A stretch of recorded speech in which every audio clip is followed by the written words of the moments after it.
A paz do Senhor, meu amado irmão, em Cristo Jesus. Esse que vos fala é o pastor Lucas Magela para mais uma lição da Escola Bíblica Dominical aqui no canal EBD-ES, EBD Espírito Santo. Bom, pessoal, estou gravando essas últimas duas aulas, né, via áudio, né, vídeo áudio assim, por motivos de tá mexendo aqui e tá muito ruim a iluminação, então eu preferi gravar assim, mas acredito que é, o conteúdo, o áudio vai ficar legal e assim, com certeza vai estar somando com os irmãos que está aí para aprender ou para compartilhar conhecimentos. Antes de mais nada, meu irmão, eu quero te pedir, se inscreva no nosso canal da Escola Bíblica Dominical. Vai ser de muita importância a sua inscrição, o seu apoio, e assim eu quero pedir para você divulgar nas suas redes sociais. Sem mais delongas, vamos então para a nossa lição de número 6, lição dos adultos, né? Lição 6, a condição dos gentios sem Deus. A condição dos gentios sem Deus, sem dúvida, é uma lição maravilhosa que vai falar muito ao nosso coração por se tratar de uma doutrina muito importante, de um ensinamento muito importante. O objetivo geral dessa lição é esclarecer de modo os gentios estiveram privados da promessa e os objetivos específicos, né? Que é conceituar espiritualmente a circuncisão e a incircuncisão, que é também explicar a antiga condição do gentio sem Deus e sem Cristo, e depois afirmar que os desprovidos de Deus, os gentios marchavam para a perdição. Essa lição se dará no dia 10 de maio de 2020. 10 de maio de 2020, é isso mesmo, irmão. Estamos seguindo aí, estamos nos aproximando aí já da metade, né, dessas lições maravilhosas que com certeza tem falado muito ao nosso coração. Vamos aí então para o nosso textual que está em livro de Efésios, né, Epístola aos Efésios, capítulo 2, verso 11, que diz: portanto, lembrai-vos de que vós, noutro tempo, éreis gentios na carne, chamados incircuncisão, pelos que na carne se chamam circuncisão, feita pelas mãos dos homens. Nossa verdade prática diz assim: outrora sem Deus, por meio de Cristo, os gentios tornaram-se descendência de Abraão e herdeiros da promessa. É muito importante, irmão, que logo aí na nossa verdade prática, nós já podemos identificar uma verdade. Outrora sem Deus, por meio de Cristo, a única maneira que nós alcançamos a Deus foi por meio de Cristo, né? Nosso texto está em Efésios capítulo 2, verso 11 ao 12 e Romanos 4, verso 12 ao 14. Sendo que em Efésios capítulo 2, verso 11, diz: portanto, lembrai-vos de outro tempo, eras gentios na carne. E o verso 12, que naquele tempo estava sem Cristo, separados da comunidade de Israel. Bem verdade, né? Vamos aí, eu não vou segurar muito aqui no texto, mas eu quero pedir para que você possa ler, é de suma importância. Vamos para a nossa introdução, que diz assim: na presente lição, veremos que o autor de Efésios lembra aos gentios que antes da regeneração, que é o que? Se fazer todas as coisas novas, eles eram incircuncisos e haviam experimentado 5 formas de privação. Estavam sem Cristo, separados de Israel, alienados quanto à promessa, sem esperança, sem Deus no mundo. Logo estudaremos cada um desses aspectos. Então, irmãos, logo aí na introdução, nós já temos o desenrolar dessa maravilhosa lição, que já vai nos mostrar com clareza de detalhe que em outro tempo estávamos sem Cristo e estávamos perdidos. Paulo, de uma forma muito bem explicada, mostra para o povo, na carta aos Efésios, ele mostra a importância do Senhor, a importância do sacrifício de Cristo na cruz do Calvário por todas as demais nações. Em outro tempo, nós que não éramos, vamos dizer, descendência de Abraão, ou que não tínhamos aliança com Deus, como o povo de Israel tinha, estávamos perdidos, mas que graças à misericórdia do Senhor, ao ter enviado seu Filho amado Jesus à terra, nós alcançamos essa misericórdia. Vamos para o nosso primeiro tópico, que diz assim: chamados incircuncisão. Na era antes de Cristo, além de mortos espiritualmente, os gentios eram desprezados pelos judeus, identificados como incircuncisos. Logo aí nós já percebemos que todo povo que não tinha uma aliança com Deus, né, melhor dizendo, todos os gentios, eles estavam desprovidos da presença de Deus, eles estavam afastados da presença de Deus pelo fato deles não terem a experiência, melhor, por eles não serem judeus. Isso fazia deles desprovedores da graça do Deus vivo. Isso fazia com que eles caíssem no descrédito dos judeus. O primeiro tópico diz assim: o conceito de circuncisão. Circuncisão é a remoção cirúrgica do prepúcio do órgão sexual masculino. Era prescrito na lei como um sinal externo de quem pertencia a um povo da aliança de Deus. Em outras palavras, a circuncisão era uma maneira de identificar o povo de Deus e separar o povo de Deus das demais nações, das demais civilizações, das demais nações que viviam ao redor. E quando todos que eram circuncidados, eles eram, como pode dizer, era o povo de Deus, né? Era o povo de Israel. Então isso servia como se fosse até mesmo uma marca, além de ser um pacto com Deus, né? Os estrangeiros compradores, o procedimento era realizado no 8º dia da vida dos nascidos em Israel. Os estrangeiros comprados a dinheiro, quem não era circuncidado era tido como incircunciso e, portanto, excluído da aliança. A circuncisão tornou-se um sinal que distinguia os judeus dos demais povos gentílicos. De certa forma, o povo judeu, por ser circuncidado, é por isso que o apóstolo Paulo teve, no seu começo do ministério, teve muito embate com os judeus que estavam se convertendo à fé, judeus que estavam se convertendo ao cristianismo, né? Vamos dizer assim, que acabavam trazendo para suas vidas alguns princípios que eles já tinham quando na prática do judaísmo, né? Então muitas coisas foram difíceis de Paulo lidar, porque muitos acreditavam que o povo que não era circuncidado não fazia parte da aliança com Deus. E Paulo se esforçava diuturnamente para mostrar para esses judeus que não via assim, porque, como nós já estamos vendo nessa lição, havia um grande embate entre os judeus e os não circuncidados. Havia um grande preconceito entre os judeus e as demais nações, porque o povo judeu batia no peito e dizia: nós somos a nação escolhida de Deus, nós somos o povo de Deus e vocês são os excluídos, né? Então, quando esse povo se converte ao cristianismo, né, Paulo começa a mostrar para eles que agora já não era mais assim. A verdadeira circuncisão, ela deveria estar no coração. A verdadeira circuncisão, ela deveria estar no coração daquelas pessoas e não apenas em um ato marcado para que assim distinguisse nações. Isso não poderia, segundo o apóstolo Paulo, ser colocado como algo que distinguia os povos, né? Vamos aí para o significado religioso da circuncisão.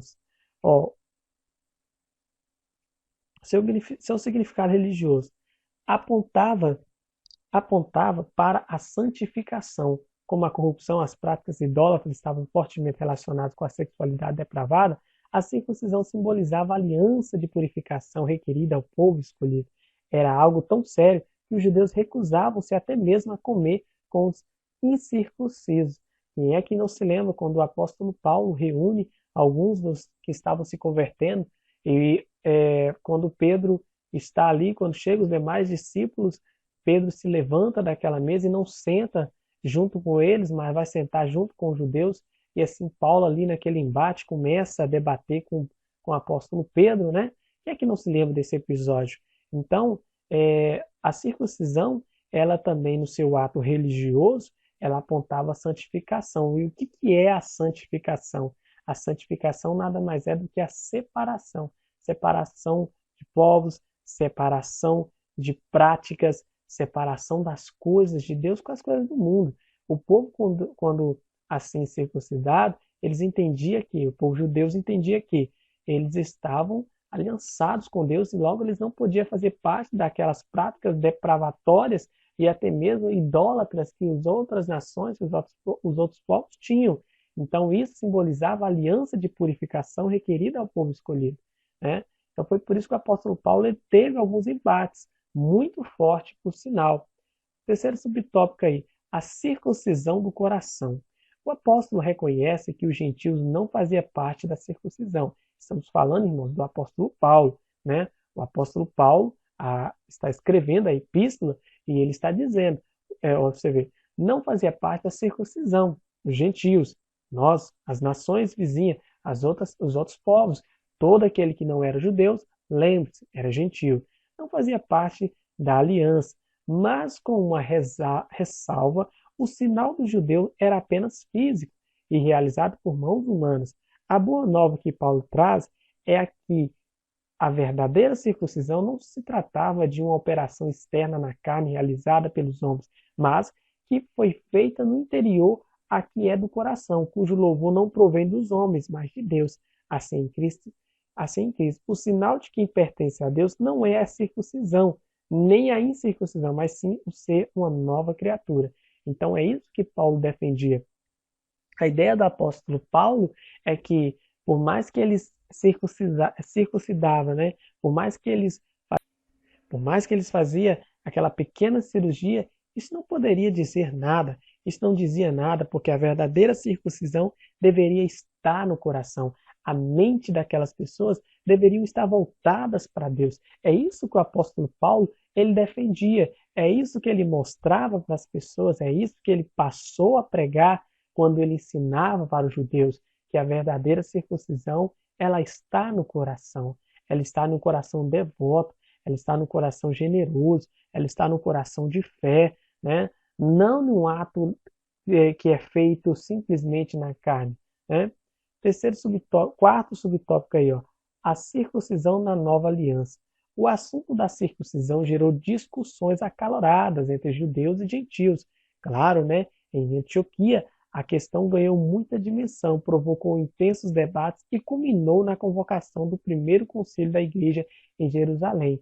A deliberação dos apóstolos sobre o assunto, sob a orientação do Espírito Santo, passou a enfatizar que na nova aliança a circuncisão somos nós que servimos a Deus no Espírito e nos gloriamos em Jesus Cristo. Isso, irmãos, é a mesma coisa de nós falarmos assim, ó, uma pessoa aprende uma determinada religião, né?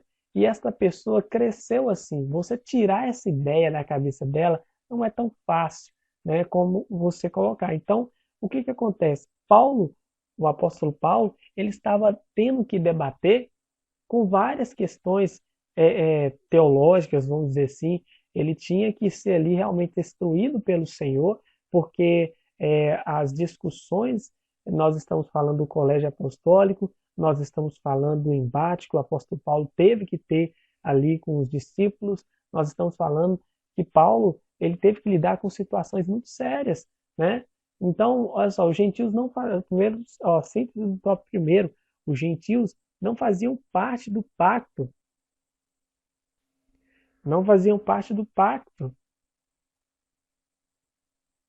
da circuncisão, e por isso estavam excluídos da aliança com Deus, né? Segundo subtópico aí, ó, ou melhor, segundo tópico, estranhos ao conceito da promessa. Nessa parte, o apóstolo Paulo aponta a situação dos gentios. Naquele tempo estavam sem Cristo, separados da comunidade de Israel.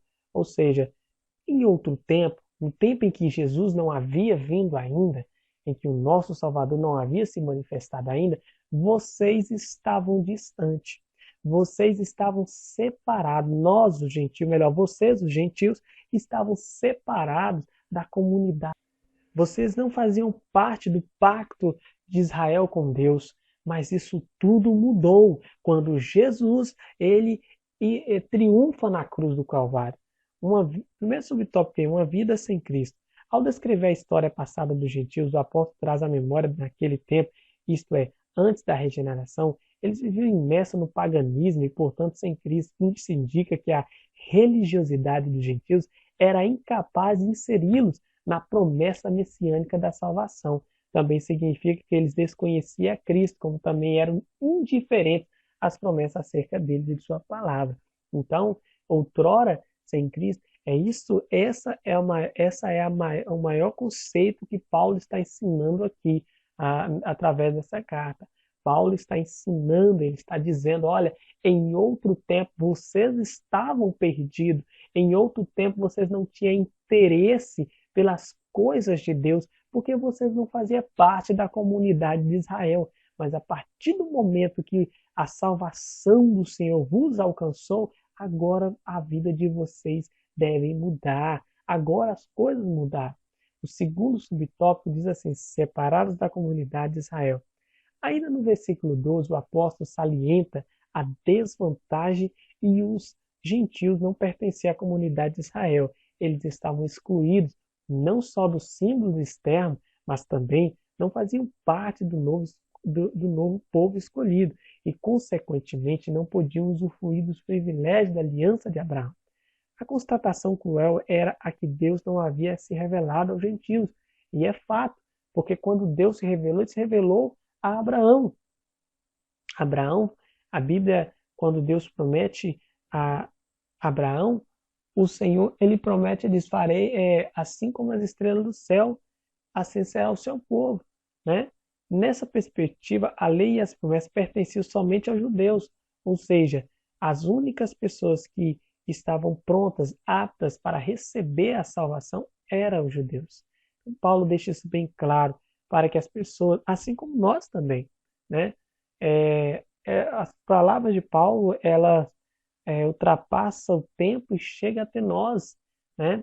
Outrora nós estávamos perdidos, outrora nós estávamos sem esperança, mas hoje nós temos a esperança que é saber é Jesus Cristo, aquele que morreu na cruz do Calvário pelo nosso pecado, né? Terceiro subtópico, alienados ao pacto da promessa. Uma vez separados da comunidade de Israel, o gentio desconhecia totalmente os vários pactos que Deus estabelecera com o patriarca israelita. Esses pactos giravam em torno da grande promessa. Eles estavam separados dessa comunidade, eles estavam separados dessa promessa. Os gentios não tinham nem sequer noção do que estava acontecendo, né? Mas graças à misericórdia de Cristo foi possível a reintegração, vamos dizer assim, na promessa do Senhor.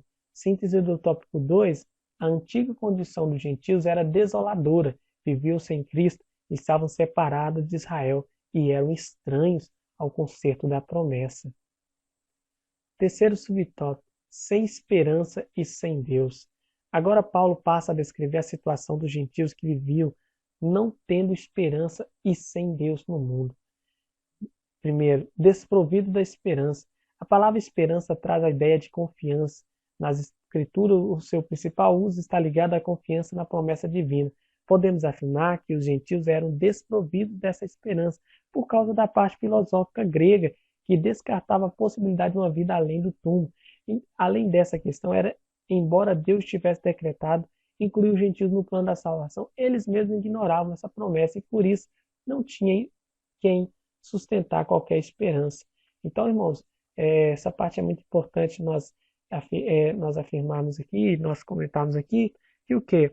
O povo, os gentios, melhor dizendo, eles eram desprovidos desta confiança, eles não tinham a confiança que o Senhor salvaria suas vidas. Eu posso imaginar muitos gentios naquela época, né, querendo também fazer parte desse plano de Deus, mas muitos não acreditavam, outros pensavam que não era para eles.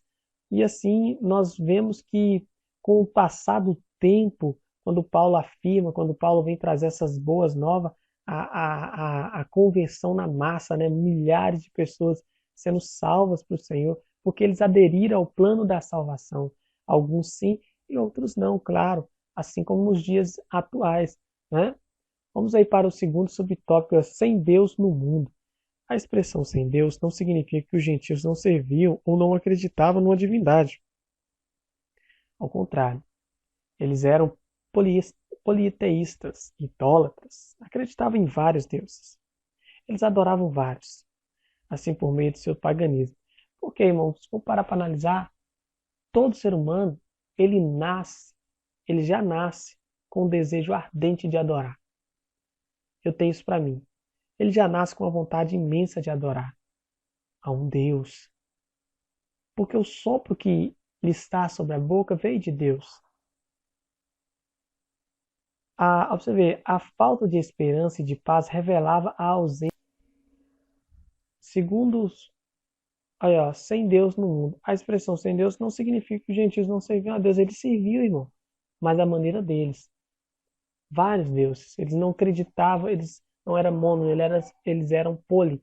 Quer dizer que eles seguiam a vários deuses. Trata-se, e nosso Deus não divide sua glória com ninguém, né? A Bíblia mesmo faz questão de dizer: ou adorará um e desprezará o outro, né? Então, Deus não aceita ser colocado em segundo plano. Deus é Deus, né? Então é muito importante nós entendermos isso. Não podemos servir a dois senhores, né? Vamos aí para a síntese do tópico 3. A antiga condição dos gentios era lamentável. Desprovidos de esperança e sem Deus na vida, caminhavam a passos largos para a perdição, ao inferno. Sabe o que quer dizer isso? Quer dizer o seguinte: eles não tinham sequer esperança. Nós estávamos perdidos. Nós estávamos perdidos, irmão. Mas graças à misericórdia do Senhor, que nos alcançou, nós podemos dizer hoje que nós somos salvos mediante a fé, e a fé em Jesus Cristo. A fé que nos une, que por mais falhos que nós sejamos, Deus sempre estende a mão para nós, porque Ele é misericordioso, Ele é bondoso. Lembra isso, em outro tempo você estava perdido. Lembra dos outros tempos? Lembra quando você andava errante por essa terra? Mas agora você alcançou a salvação. É isso que o apóstolo Paulo está ensinando para esse povo. Outrora, gentios, vocês não tinham esperança, mas Cristo fez vocês ter esperança. Agora se agarre a essa oportunidade. Busque a Deus essa oportunidade. Conclusão. No outro tempo éramos incircuncisos, ou seja, nós não tínhamos um pacto com Deus, nós estávamos excluídos, irmão, da aliança, separados de Cristo. Vivíamos alienados ao concerto da promessa, desesperançosos e longe de Deus. Um dia, porém, a magnitude do amor divino circuncidou o nosso coração. Porque lembre-se, a verdadeira circuncisão ela deve estar no coração e não nem apenas um ato físico. Ela deve estar na mente, ela deve estar em suas entranhas, essa comunhão com Deus, né? Eu quero agradecer a você que me acompanhou até agora, né? Quero lembrar você que é muito importante que você compartilhe nas suas redes sociais essa nossa mensagem que estamos postando aqui neste canal, né? Espero que você tenha sido abençoado com essa vídeo em nome de Jesus. Se inscreva nesse canal, irmão, não deixe de acompanhar. Estamos aí trabalhando junto com os milhares de professores da EBD que está no YouTube. É uma maneira que eu achei de estar compartilhando o meu conhecimento, compartilhando subsídios para abençoar a tua vida. Forte abraço do seu irmão, em nome de Jesus.